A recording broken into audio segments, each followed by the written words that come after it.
The 17th of March is the feast day of St. Patrick, patron saint of Ireland. Welcome to Festal Footnotes. There's a story that in celebration of a pagan festival, the High King of Ireland ordered that every fire in Ireland be quenched, and that no fire could be lit until the king had lit a sacred fire in Tara. This occurred on the eve of Easter, and Patrick, recently arrived in the country, lit a fire to celebrate Christ's resurrection. At this, the druids and wizards of the High King were gravely concerned, and counselled the king that if Patrick's fire were not put out immediately, it would not be quenched till doomsday. A series of miraculous proofs of God's power followed. Many of the druids were converted, others killed.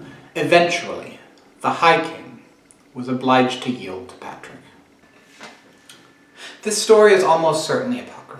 The title High King of Ireland didn't come into use until long after Patrick's death, but it's typical of the kinds of stories which came to revolve around St. Patrick's life. We're told that St. Patrick banished the snakes from Ireland, and that when sailors attempted to bring snakes to the island as an experiment, the new snakes died as soon as the ships passed the midpoint between Britain and Ireland. We're told that when he fasted during Lent, he was pestered by demons disguised as blackbirds, demons who clustered so thickly above him that the sky turned black. We're told that Patrick's walking stick took root and grew into a tree while he was preaching a sermon. Behind those stories lies the story of the man who converted Ireland to Christianity.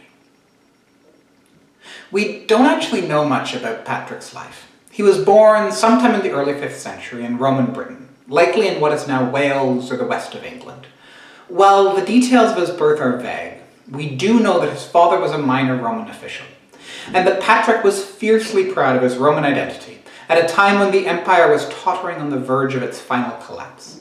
At the age of 16, Patrick was captured by Irish raiders and sold into slavery in Ireland. There, he served as a shepherd for 6 years before escaping back home to Britain at the age of 22. In his confessions, Patrick tells us that when he returned home, he had a dream that the people of Ireland were calling out to him to return to Ireland and convert them to Christianity. In preparation for this task, he travelled to the continent, intending to make a pilgrimage to Rome. While he never reached the Eternal City, he did spend several years in Gaul, studying at several monasteries in what is now France.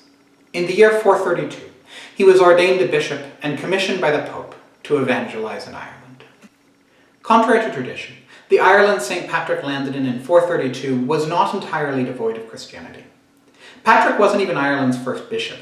A man named Palladius had been sent to Ireland before Patrick, but had experienced little success. St. Patrick was different. Establishing a seat at Armagh, Patrick converted the Irish, person by person, seeking to adapt the church to the customs of the Irish and encouraging many of his converts to become monks and nuns.